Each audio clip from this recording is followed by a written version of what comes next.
집사람이 항상 그런 이야기를 해요.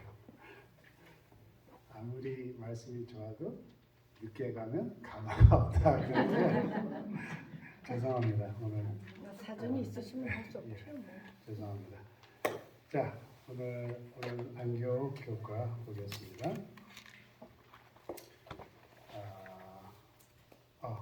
기억절. 교과 보지 말고 기억절. 기억절 하세요? 예수께서 대답하여 이르시되 진실로 진실로 너희에게 이르노니 사람이 거듭나지 아니하면 하나님의 나라를 볼 수 없느니라. 자, 이게 누구한테 말씀하신 거죠? 니고데모. 그래서 이 기억절을 통해서 우리가 이 주제가 무엇인지 우리가 깨달을 수 있죠. 증언에 대해서, 그죠? 그래서 이제 메시아가 예수가 메시아이심을 말하는 증인들이라고 해서 이제 그 사람들의 증언들을 모아서 우리에게 가르치고 주고 있습니다. 근데 이제 저자가 제일 먼저 지적해서 이야기하는 게 뭐예요? 제가 이제 교과책에서 내용이 다르면 제가 말씀드리고 그러지 않으면 제가 계속 이야기를 하면 이제 교과책 내용이라고 생각하시면 됩니다. 저자가 뭐라 그러죠? 예수님께서 본인에 대해서 먼저 증언을 했다고 그렇게 이야기를 합니다. 그래서 예수님은 자신에 대한 주장들을 뒷받침할 강력한 성경적 근거를 사람들에게 분명하게 성경적 근거를 사람들에게 분명하게 제시하셨다. 그래서 예를 들어서 요한복음 6장 47절 진실로 진실로 너에게 이르노니 믿는 자는 영생을 가졌나니 하면서 이제 본인 자신이 증거를 하셨다고 증인이 되셨다고 말씀하시면서 그 다음에 저자가 또 누가 증인을 됐다고 이야기를 해요? 다른 증거들. 먼저 다른 증거도 우리가 먼저 이야기한 7 기적, 그죠? 전에 우리가 첫 과에서 봤죠. 물을 포도주로 바꾸시고 떡 몇 개로 수천 명을 먹이시고 관원의 아들을 고치시고 베데스다 보트가의 사람을 고치시고 낫게 하시고 날 때부터 눈먼 사람을 보게 하시고 그 다음에 마지막에 뭐예요? 나사로에 살려주신 것. 요한복음 11장.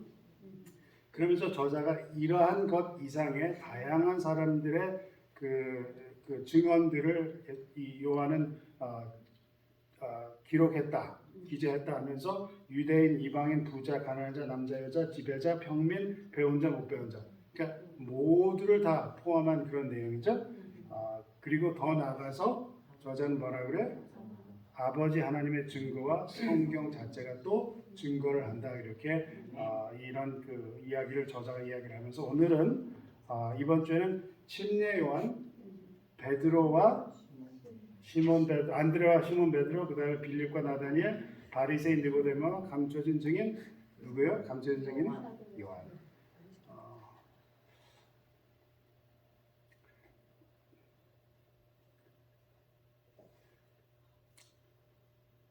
성경을 보면은 저자들의 이 태도가 이렇게 좀 보이는 것 같아요.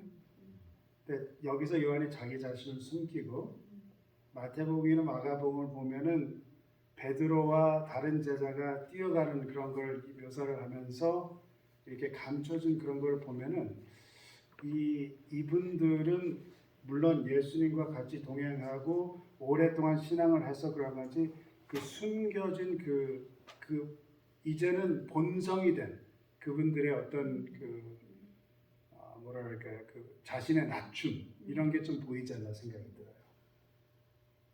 글을 하나하나 쓰면서 근데 제가 오늘 그 교과에 대해서 그 내용을 이 교과책에서 그렇게 나오진 않지만 제가 그거를 좀 함축해서 좀 말씀드릴까 생각합니다. 그러니까 요한은 이제 예수님이 어떤 분인지 알려주기 위해 다른 이제 증인들을 열거를 하는데 침례 요한은 하나님이 뭐라고 선포를 해요? 하나님의 어린 양. 그 다음에 선포하면서 그게 이제 구원자로서 제사 제도를 이렇게 가리키는 언약을 성취할 그 메시아의 사역과 본성에 대한 새로운 이해를 지금 제시하고 있어요. 그러니까 왜 그렇게 이야기하냐면 이 저자가 그렇게 이야기하죠. 그때 당시에는 제사장으로 오든지 왕으로 오는 메시아를 기다렸어요. 그러나 침례 요한은 어떻게 해요? 하나님의 어린 양에서 구약의 성소 제사 제도를 가리키면서 예수님 메시아가 오신 이유는 다른 목적이라는 것을 처음부터 이렇게 지적해 주는 것입니다. 요한복음의 전체 강조점은 예수님의 신원을 밝히고 이 기쁜 소식을 세상에 전하는 것이 이 교과의 내용입니다. 그렇죠? 교과책에 다 나오는 내용입니다. 그래서 이제 침례 요한이 어디서부터 증언이 어디서부터 나와요? 요한복음 몇 장에 나옵니까? 1장부터 나와요. 영원한 존재이신 말씀이신 예수 그리스도인데 그 영원한 그 말씀에 대해서 어떻게 침례 요한이 좀 혼동이 되죠. 저자 요한하고 침례 요한이 곧바로 증거를 합니다. 영원하신 존재, 즉 말씀이신 하나님, 즉 뭐를 강조하냐면 요한이 말씀이라고 하면서 바로 그 뒷받침으로 해서 침례 요한의 말을 해서 이 말씀이신 하나님이 곧 정말 영원한 하나님이다라는 것을 강조를 하고 싶어서 요한이 그렇게 썼다, 그렇게 이야기를 합니다. 아까 말씀드린 것처럼 예수님 당시에는 일부 유대인들은 두 종류의 메시아, 하나는 제사장 메시아, 또 다른 부류는 이제 왕이신 메시아를 기다리고 있었는데 이 서론에서 요한이 침례 요한의 뒷받침을 바로 얻으면서 한 게 뭐냐면은 그런 메시아가 아니라 뭐예요? 참된 메시아. 참된 메시아의 등장. 그래서 요한복음 1장 19절 23절을 보면 유대인들이 예루살렘에서 제사장들과 레위인들을 요한에게 보내어 내가 누구냐 물을 때 요한의 증언이 이러하니라. 근데 여기서 좀 제가 다시 말씀드리는 게 이게 자기 자신을 숨기고 자기 자신을 낮추는 모습을 우리가 볼 수 있습니다. 요한이 물론 어릴 때부터 지시를 받아서 이렇게 생활을 했을 때 그런데 막상 광야에 나가니까 어때요? 인기가 어때요? 폭발적이었어요. 우리가 보면은 장로님들이나 집사님들이나 목사님들도 인기가 폭발적이면 자신을 낮출 때가 때로는 어렵습니다. 근데 침례 요한은 어때요? 물어봐요. 제사장들과 레위인이 그게 어떤 격식을 갖춘 그런 공식적인 질문입니다. 근데 요한이 어떻게 대답해요? 내가 누구냐? 물어보니까 요한의 증언이 뭐예요? 요한이 드러내야 말하고 숨기지 아니하니 드러내야 하는 말이 나는 그리스도가 아니라. 또 묻되 그러면 누구냐? 내가 엘리야나 이르되 나도 아니다. 또 묻되 내가 선지자냐 대답하되 뭐라고요? 아니다. 만인들이 인정하는 선지자인데 본인은 뭐라 그래? 아니다. 또 말하되 누구냐? 우리를 보낸 이들에게 대답하게 하라. 너는 내게 대하여 무엇이라 하느냐? 이르되 나는 선지자 이사야의 말과 같이 주의 길을 곧게 하라고 광야에서 외친 자의 소리로다. 자기 목적은 딱 하나밖에 없다는 거예요. 인생의 목적이 딱 하나라는 거예요. 이 교과에서 그 질문을 하죠. 침례 요한과 안식교인들하고 흡사한 내용이 뭡니까? 유사한 내용이 무엇입니까? 안식일 제칠 안식 예수님께가 정말 남은 무리라면 남은 무리의 길 그게 뭐예요? 오실 자의 길을 평탄케 하는 거. 그거밖에 없다는 거예요.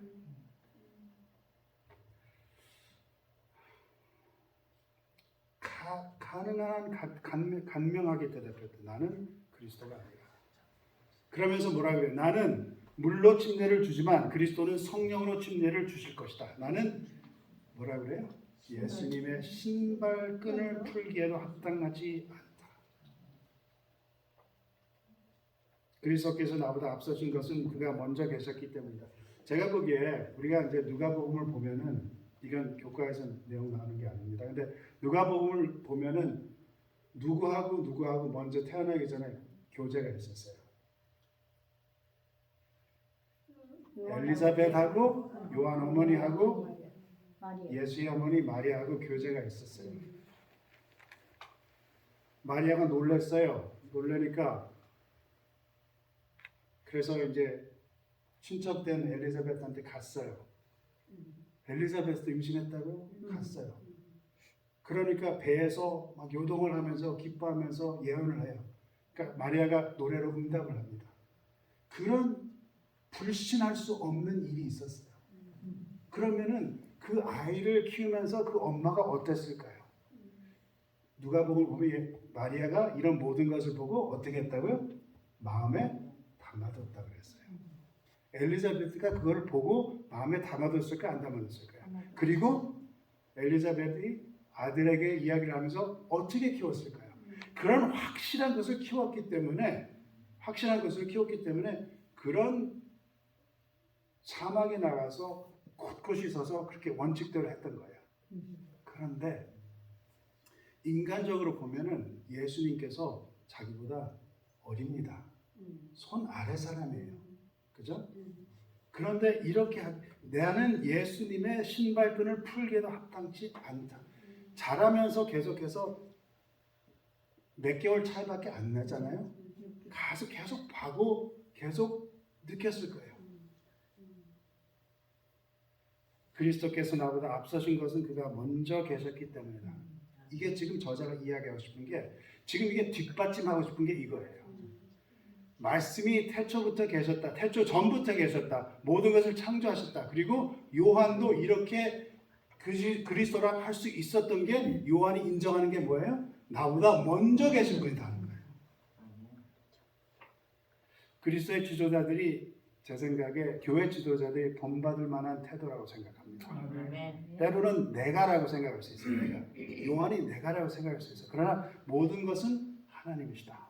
나의 신발끈을 풀기에도 합당치 않다. 내가 그래도 이 정도라고 착각하면 아니 된다. 그죠? 우리가 때로는 이 정도 생각할 수 있어요. 나는 성경 지식 이 정도 있고, 나는 교회 이 정도 다녔고, 나는 교회에서 직분 이 정도 있고. 그리스도께서 나보다 앞서신 것은 그가 먼저 계셨기 때문이다. 우리에게 항상 앞에 있는 게 뭐예요? 빌립보서 2장이죠. 너희는 무슨 마음을 품으라? 그리스도의 마음을 품으라. 그게 우리 항상 있는 것입니다. 우리는 구원받을 때 단 한 가지 거예요. 그냥 구리뱀만 바라보면 된다 그 말이에요. 그렇죠? 요한은 예수님이 하나님의 아들이시며 자신은 단지 그분을 가리킬 뿐이라고 하였다.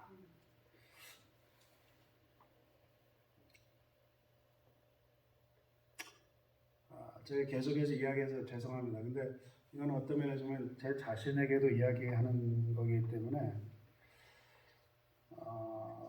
감히 우리가 그럴 수 있을까 생각이 들어요. 감히. 정말 우리가 요한처럼 될 수 있을까? 내가 교회에서 이만큼 하는데 하는 생각이 있고, 내가 교회에서 다 맡아서 해. 교회에 내가 없으면 안 돼. 나를 알아달라는 생각이 있어요. 나의 공을 생각해달라 할 수 있습니다. 그러나 그런 것은 그릇된 생각이다. 이거는 이제 교과책에 없는 내용인데, 예수님께서 이제 누가복음 7장에서 그렇게 말씀하시죠.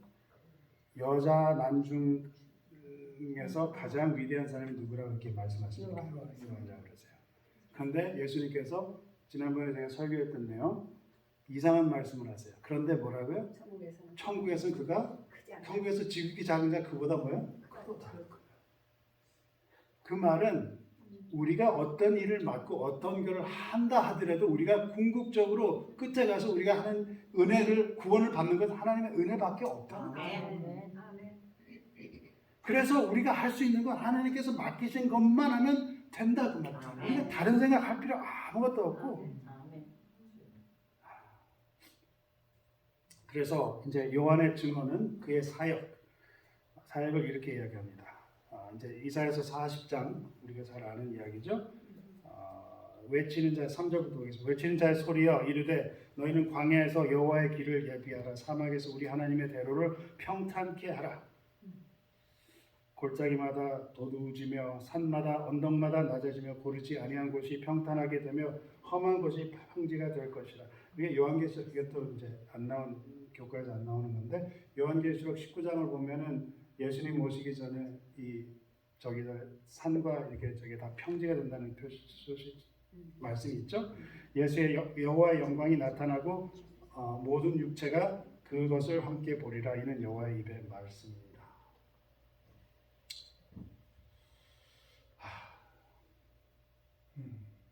정말 그렇게 되길 바랍니다. 요한복음 1장 23절처럼 우리 마음속에 나는 선지자 이사야 말과 같이 주의 길을 곧게 하라고 광야에서 외치는 자의 소리로다. 정말 우리의 기도가 되기를 바랍니다.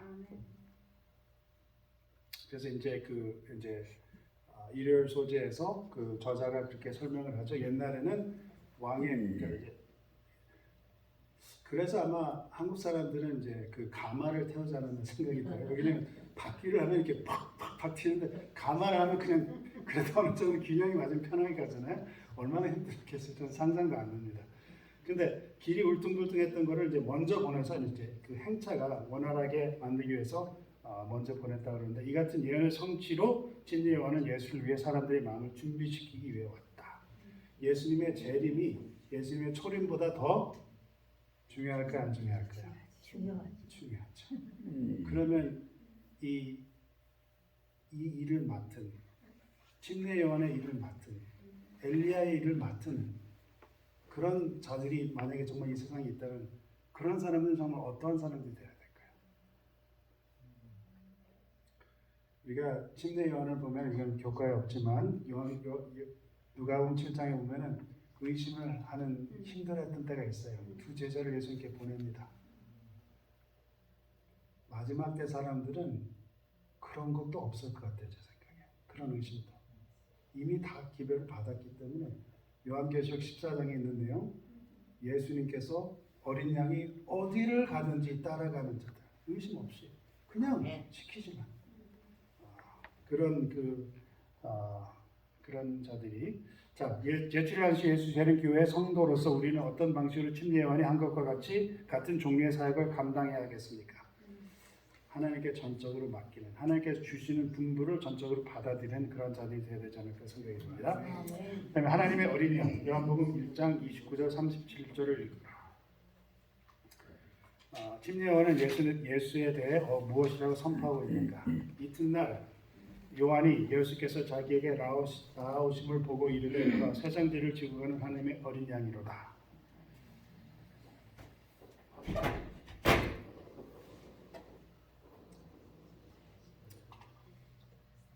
시간상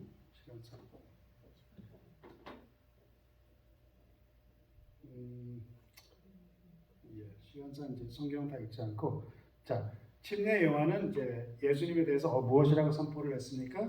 하나님의 어린 양이라고 했어요. 하나님의 어린 양. 그것이 예수님이 누구신지 그분의 사명이 무엇인지를 이해하는데 왜 그렇게 중요한가? 그 이유는 히브리 민족은 지금 기다리고 있었어요. 메시아를 로마에서 구원해줄. 근데 메시아는 이 땅의 통치자가 아니라는 것을 아까 말씀드린 것처럼 하나님의 어린 양이라고 지적을 하면서 그래서 이 저자는 이걸 어떻게 요약을 했냐면 이 침례 요한이 하나님의 어린 양이라고 예수님을 가르쳐 지적을 했을 때 그는 이렇게 했어요. 세상을 위해 자신을 희생하고 자신에 대해 기록된 구약의 모든 약속을 성취하며 하나님과 그의 백성 사이의 관계를 새롭게 하기 위해 오시기 때문이다. 그게 이제 어린 양이라고 지적하는 그 목적이다. 그렇게 이야기해요.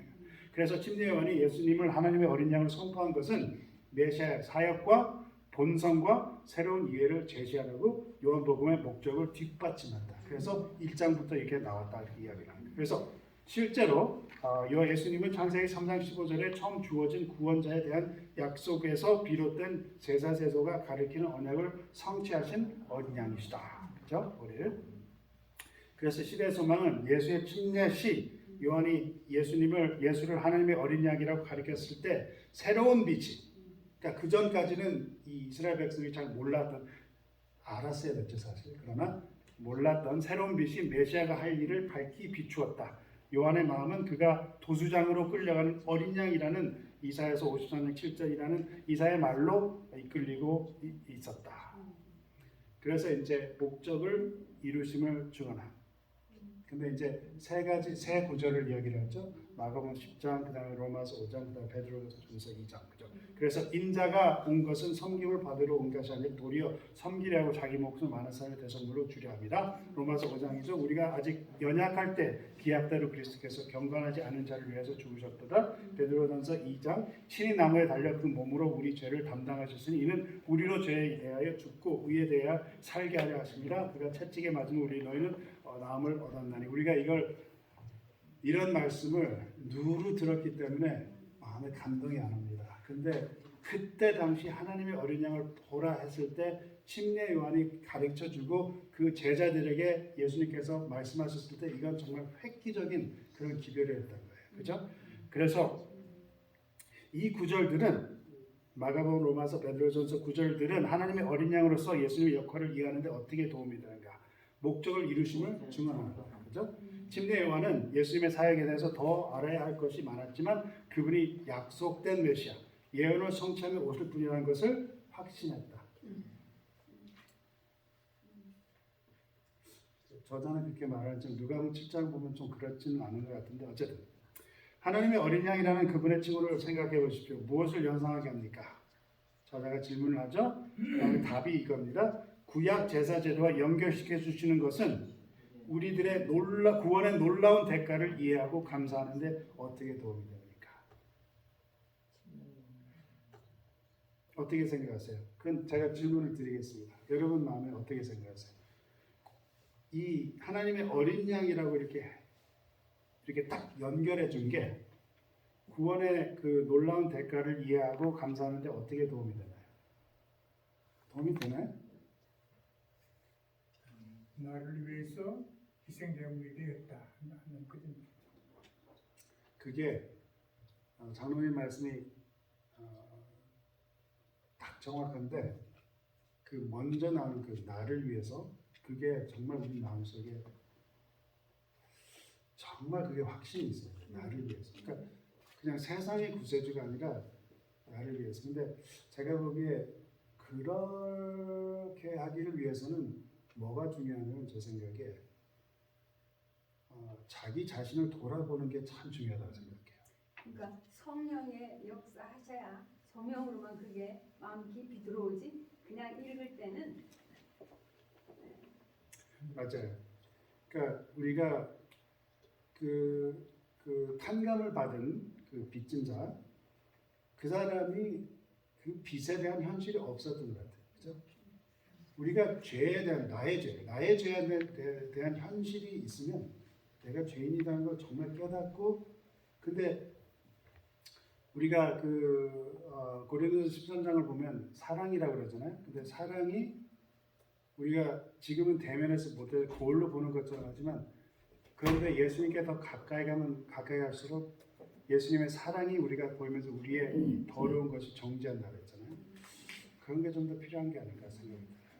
정말 죄인인 그런 우리가 그래도 계속 끝까지 계속 주님께 나아가면서 우리 자신의 더러움을 깨달으면서 우리의 구세주가 필요하다는 그런 게 필요한 게 아닐까 생각이 듭니다. 화요일 요한의 두 제자, 침례 요한의 증언을 들은 후 두 제자는 어떻게 했나요? 여기서 이제 숨은 제자가 나오죠. 이튿날 요한이 자기 제자 중 두 사람에게 함께 섰다가 예수께서 거니심을 보고 말하되 보라 하나님의 어린 양이로다.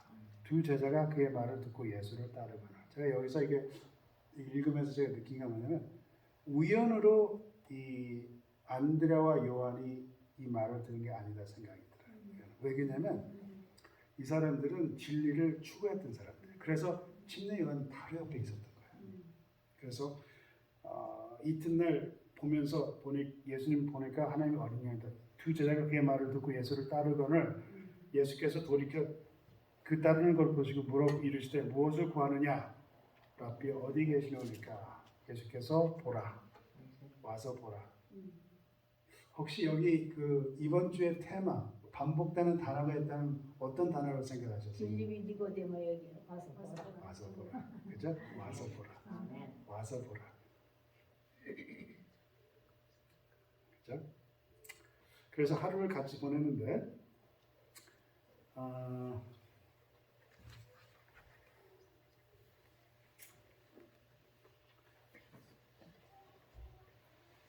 근데 요한이 이제 다시 요한의 겸손에 대해서 이제 좀 언급을 요한이 두 제자에게 하나님의 어린 양을 이렇게 지적을 했을 때 가리켰을 때 인간적으로 요한이 어떤 생각이 있었을까요?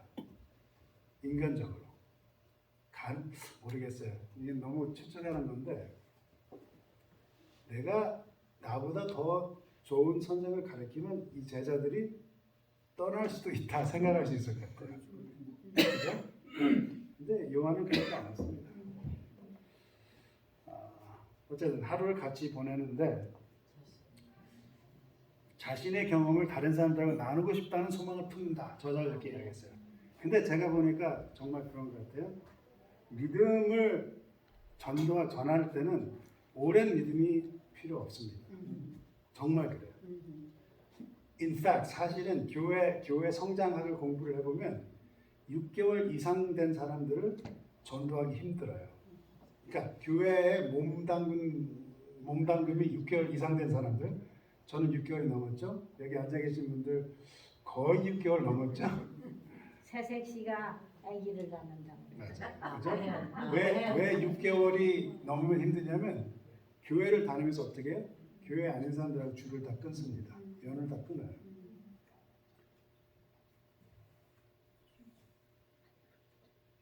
오랜 믿음이 필요 없고 다 알 필요도 없어요. 어쩌면 온전한 확신도 필요 없습니다. 그냥 자신의 경험을 다른 사람하고 나누고 싶다는 그 소망만 있으면 됩니다. 아멘. 참 대단하죠. 우리가 메시아를 이거 불타는 거. 우리가 메시아를 만났다. 그분에 대해서 잘 몰라요. 잘 몰라요. 근데 누가 이런 증언을 했죠? 사마리아. 그렇죠? 제가 이걸 그래서 이게 이번 주의 테마라고 생각해요. 와서 보라. 물동이를 버려두고 동네에 가서 사람들이 이르되 나의 행한 모든 일을 내게 말한 사람을 와 보라. 그렇죠? 우리는 때로 이럴 때가 필요하다고 생각해요. 하던 일이 더 이상 중요하지 않다는 것을 깨달을 필요가 있다고 생각해요. 지금 우리가 이 세상에 엮여가지고 우리 일, 우리 뭐 자녀 키우는 거, 우리 뭐 손자 봐줘야 되나 모르겠습니다. 어떤 여러 가지 우리 엮였는데 그냥 놓고. 그러니까 여자가 물동이를 그러니까 물이 그 사람에게 어떤 면에서는 생명이라고 생각했어요. 그죠? 그날 물이 없으면 힘들어요. 근데 그러지 않고 그냥 버려두고 그리고 단지 뭐야? 기별이 딱 한 가지. 와서 보라. 와 보라. 세상 죄를 지고 하는 언니를 만나고 나의 구세주를 만나라. 그리고 사람들에 나가서 와 보라.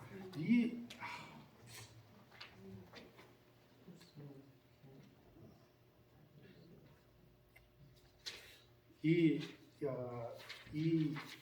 안드레와 요한이 제사장들과 관원들의 불신의 정신을 갖고 있었더라면 예수의 발 아래서 배우는 자들이 될 수 없었을 것이다. 근데 어떻게 됐어요? 그러나 심리의 요한이 전도할 때, 심리의 요한이 세상 죄를 지고 있는 어린 양을 봐라 했을 때 성령의 부르심에 반응하였다. 그들은 이제 하늘 교사의 음성을 알아버렸다. 제가 보기에 이 교과 내용에서 제가 이번 기회에서 제가 이게 가장 감명스럽게 읽었는데 이 문구를 하늘 교사의 음성을 알아버렸다. 성도님들이 이게 참 중요하다고 생각해요. 제가 여러 번 말씀드렸죠. 사무엘하 7장에 다윗이 내가 성전을 짓겠다 그러니까 나단이 뭐라 그랬어요? 왕이 하나님과 함께 하시니 왕의 뜻대로 하소서. 근데 그게 하나님의 뜻이었어요? 아니었어요? 아니었어요. 나단도 하나님의 음성을 듣지 못하고 있었다는 거예요. 하나님의 음성을 듣는 게 얼마나 중요한지. 이제 그들에게 예수의 말씀은 신선함과 진리의 아름다움으로 가득 차 있었다. 하늘의 조명이 구약 성령의 교회에 비추었다. 진리의 다방면의 주제들이 이 구약 성령의 교훈을 비추었다. 다른 새로운 빛 속에서 쏟아올랐다. 시대소망 글이죠. 그래서 이제 그 요한복음 전체에서 강조되는 점은 예수님이 누구신지 밝혀서 이 깊은 소식을 세상에 전하는 것이다. 그게 뭐예요? 단지 와 보라. 성도님들 주변에 믿지 않는 사람들하고 교제하는 면이 없다 그러면 이 와 보라 하는 게 굉장히 힘듭니다. 믿지 않는 분들하고 사귀시기 바랍니다. 아멘. 그렇다면 그리스도를 알고 그분을 믿는 신앙이 당신의 삶을 어떻게 변화시켰습니까? 그리스도를 믿는 삶을 통해서 당신의 삶은 어떤 변화가 일어나기를 원합니까? 제가 보기에 그냥 단순히 의심하지 않고 그저 순수하게 요한과 안드레가 받아들인 것처럼 그런 받아들임 잘 흡수하는 그런 사람들이 됐으면 좋겠어요. 근데 제가 제자들을 보면서 제가 좀 어렵게 생각했던 게 그렇게 순수하게 잘 전적으로 예수님을 따른 사람들도 나중에 가서는 십자가에 가서 그렇게 힘들었는데 나는 그러지를 못하는 나는 어떻게 될까 제가 참 걱정이 많이 됩니다. 기도를 많이 해야 될 것 같아요. 그렇죠? 그 다음에 수요일 빌립과 나다니엘 빌립의 증언은 예수에 대한 그의 믿음이 이미 어떠한 것을 나타냈는가? 요한복음 1장 46절, 43절, 46절입니다. 갈릴리를 나가려 하시다가 빌립을 만나 이르시되 나를 따르라 하시니 빌립은 안드레와 베드로와 한 동네 베세다 사람이다. 빌립이 나다니엘 찾아 이르되 모세가 율법에 기록하였고 여러 선지자가 기록한 그 일을 우리가 만났으니 요셉의 아들 나사렛 예수니라. 그러니까 나다니엘이 뭐라 그래요? 나사렛에서 무슨 선한 것이 날 수 있느냐? 빌립이 이르되 뭐라고요? 와서 보라. 제 생각에 그게 최고인 것 같아요. 우리가 어떻게 설득하고 그런 게 아니라 성령께서 인도하십니다. 아멘. 근데 저자가 이렇게 이야기해요. 나사렛이라는 이름을 언급했을 때 나다니엘은 거부감을 나타냈다. 나사렛은 조그만 마을에 대한 편견을 가지고 있었던 것 같다. 그런 변방에서 왕이 결코 나올 수 없다 생각했다. 그래서 편견은 사람의 진정한 가치를 보지 못하도록 눈을 멀게 한다. 근데 그런 편견에 대해서 맞서지 않고 빌립은 단순히 뭐라 그랬어요? 와서 보라.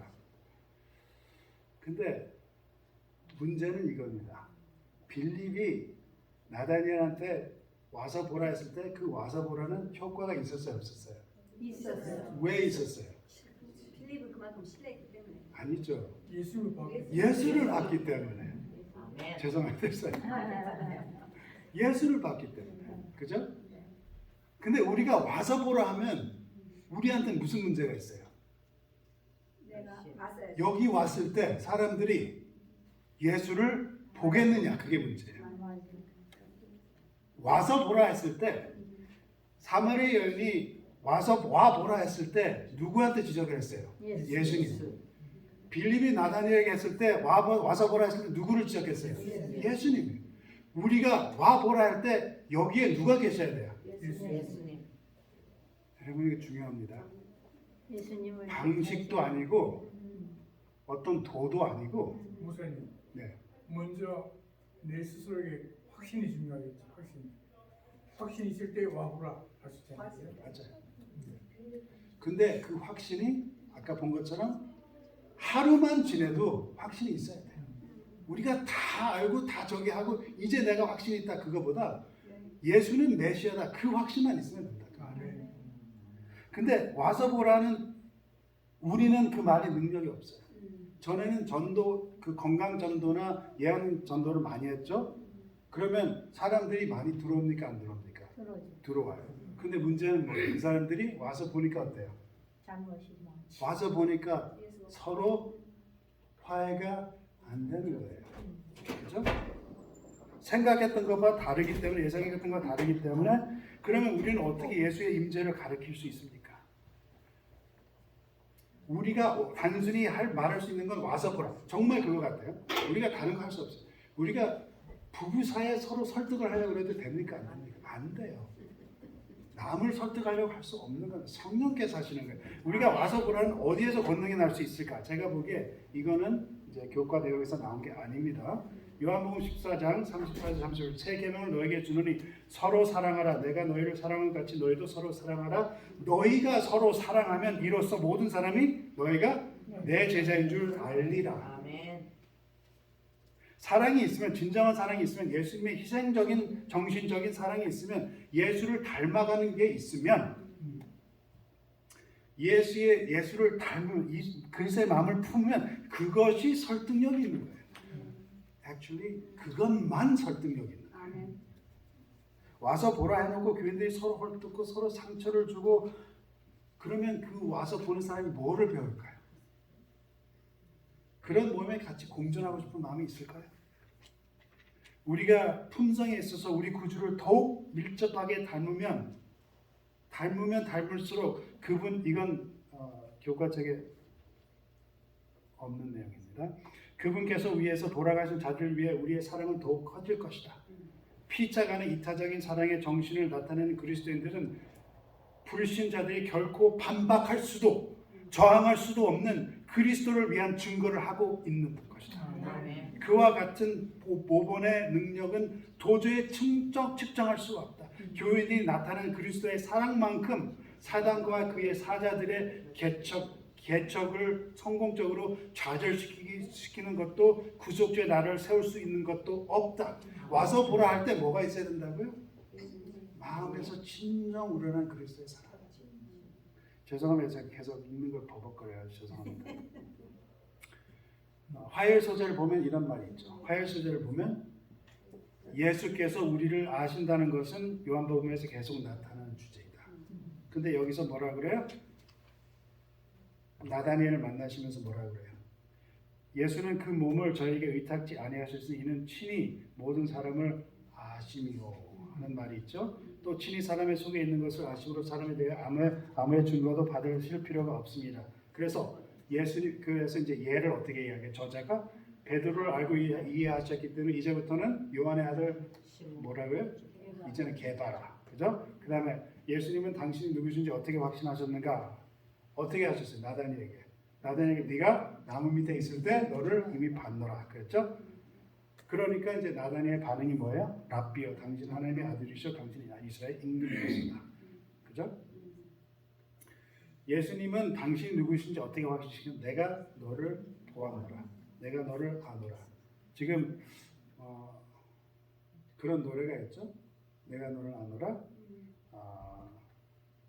우리가 지금 준비하는 노래 가사가 있잖아요. 내가 너를 기억하노라. 내가 너의 아픔을 아노라. 강하고 담대하라. 능력의 손을 놓지 않으니 지금도 나를 바라보시는 그를 찬양하며 나를 향한 주님의 음성을 들어봅니다. 하는 예수님을 만나본 적이 없는 나다니엘이 놀랐어요. 그래서 이제 그 시대의 소망을 보면 마지막 보면 그 세 번째 문장을 보면 예수님은 신성한 통찰력으로 나다니엘이 그 나무 아래 기도하며 진리를 찾고 있는 것을 보셨다. 그래서 그걸 딱 이해를 했어요. 이분이 나를 정말 보시는구나, 나를 아시는구나. 그래서 이제 높이 칭하여 고백을 하고 그 다음에 예수께서 자신을 알고 계신다는 사소해 보이는 사실이 어떻게 위대한 신앙 고백으로 이어지는지 주목해봐라. 그걸 이제 생각해 보시기 바랍니다.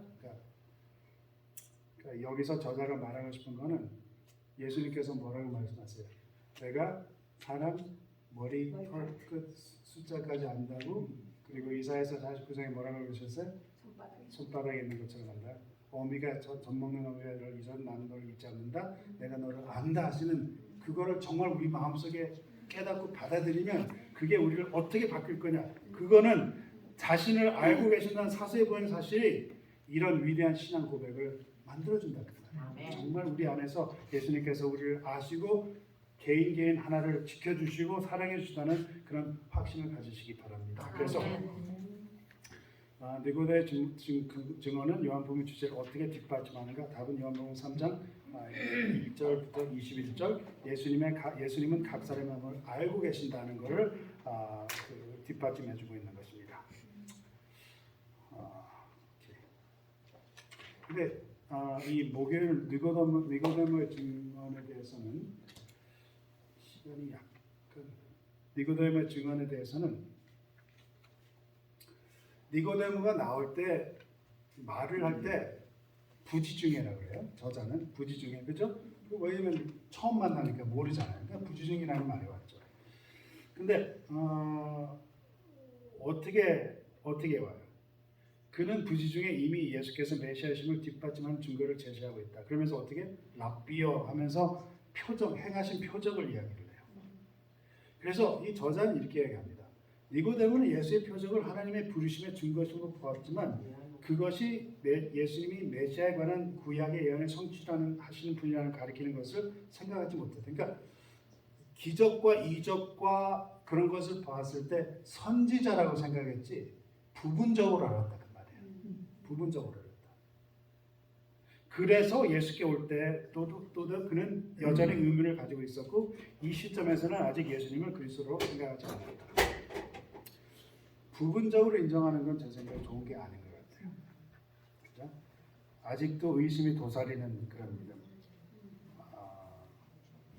우리의 모두의 마음을 아시는 예수님, 우리 개인적으로 아시는 예수님을 믿고 그분 이 니고데모 부분적으로 믿는 니고데모에게 하신 그 말을 우리 마음속에 교훈을 받아들이시고 예수님께서 이 부분적으로 믿는 자에게 뭐라고 말씀하셨어요?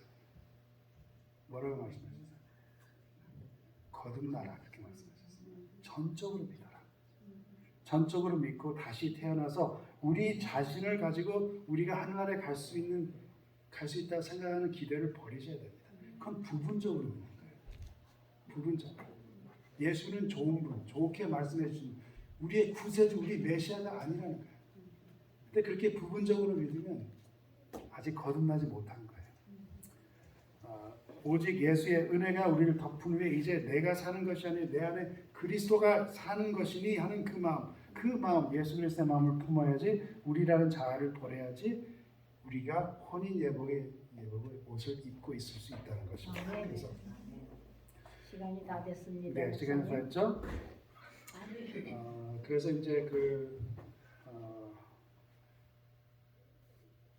이제 이 저자는 이렇게 이야기합니다. 어떤 민족으로 태어났든지 상관없다 이렇게 이야기하고 아브라함 자손 상관없다 이야기하는데 또 여기서 저자는 지적해서 이야기하는 게 뭐냐면 어떤 신앙 안에서 마지막 주시 어떤 신앙 안에서 성장한 것이 결코 구원을 보장하지 않는다. 재림교회라는 거 상관없다 그 말이죠. 그래서 이런 충분하지 않고 그가 마지막 주 그가 위로부터 거듭나야 한다는 말씀을 하셨다. 자, 거듭나야 한다는 것은 무슨 뜻을 이야기합니까? 제가 보기에 이제 금요일 그거를 보고 읽으면서 맞추면 될 것 같습니다. 이게 거듭났다는 것을 여기서 잘 요약해 주는 것 같아요. 그러면 우리가 어떻게 구원을 받을 수 있을까? 모세가 광야에서 뱀을 든 것 같이 인자도 들린 바 되었으니 뱀에게 속고 물린 자마다 쳐다보면 살 수 있다. 보라, 세상 죄를 지고 가는 하나님의 어린 양이다. 와서 보라. 그죠? 십자가에서 비추는 빛이 하나님의 사랑을 드러낸다. 그의 사랑이 우리를 그분께 이끈다. 그죠?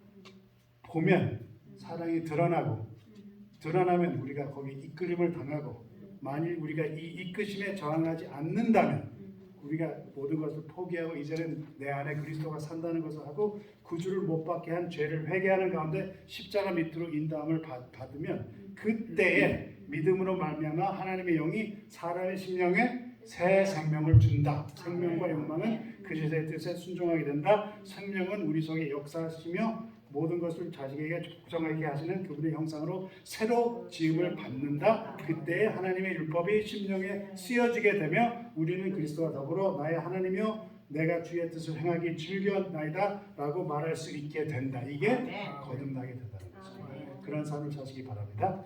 네, 감사합니다, 목사님.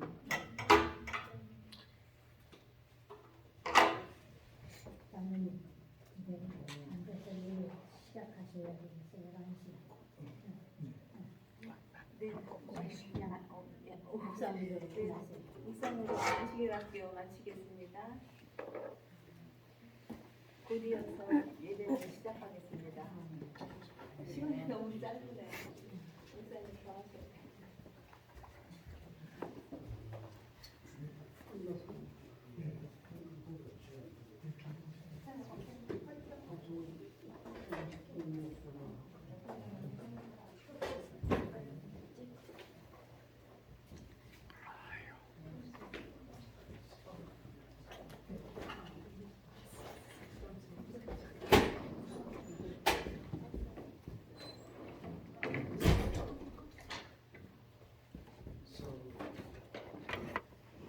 어디야?